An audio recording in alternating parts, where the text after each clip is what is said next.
Supreme court इसका संज्ञान ले और उनके खिलाफ एक सख्त से सख्त कार्रवाई हो। भगवान के बाद जिनकी आस्थाएं हैं, लोगों का ये मानना है कि जज जो है वो भगवान के समान होते हैं और वो न्याय करते हैं। जुडिशरी इमीडिएट छोड़ दें और भारतीय जनता पार्टी ज्वाइन कर लें। ज्वलंत मुद्दे हैं, संभल का मुद्दा है, इन मुद्दों पर चर्चा होनी चाहिए, इन पर जवाबदेही सरकार की होनी चाहिए।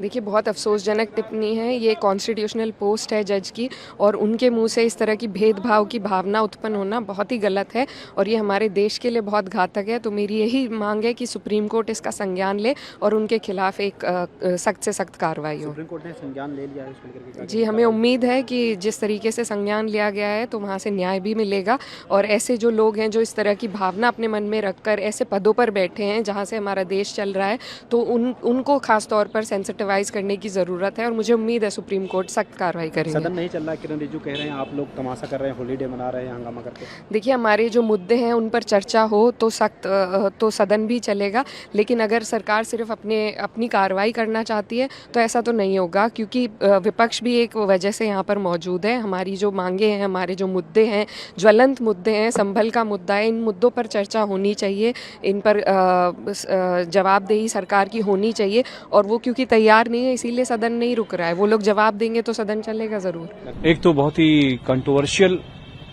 और ऐसी ऑर्गेनाइजेशन जो भारत के संविधान में जिसका भरोसा ना हो, उसमें जस्टिस शेखर का पहली बात तो जाने पर ही माननीय सर्वोच्च न्यायालय से सीजीआई को जो है कार्रवाई की मांग पूरे देश में उठ रही है और उसको इमीडिएट एक इंक्वायरी बिठा के उसको सैक करने का काम करना चाहिए, क्योंकि जुडिशरी जो एक भगवान के बाद जिनकी आस्थाएं हैं, लोगों का ये मानना है कि जज जो है वो भगवान के समान होते हैं और वो न्याय करते हैं।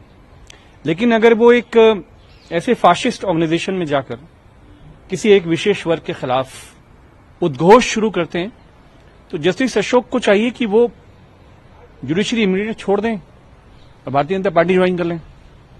एंड सीजीआई से हम सब यही कहना चाहते हैं कि इस पर कार्रवाई करते हुए उनको हटाने का काम समाजवादी पार्टी इसकी मांग करेगी। देखो, जिस तरह से अरविंद केजरीवाल जी को, इस सरकार को, मनीष सिसोदिया जी को, पूरे दिल्ली के लोगों को भारतीय जनता पार्टी ने परेशान करके रखा।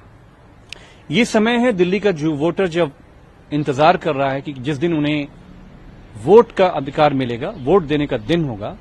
बीजेपी आरएसएस के खिलाफ पूरी दिल्ली, केंद्र सरकार के खिलाफ पूरी दिल्ली खड़ी हुई और ये लड़ाई कांग्रेस, केजरीवाल जी बनाम बीजेपी आरएसएस है और बहुत ही बुरे तरीके से कोई भी ताकत लगा ले, कोई भी जुल्म ज्यादती केंद्र की सरकार राज्य पे कर ले, केजरीवाल जी को और इंडिया अलायंस के वो सभी जो दोस्त यहां लड़ रहे हैं उनको आने से कोई ताकत रोक नहीं सकती।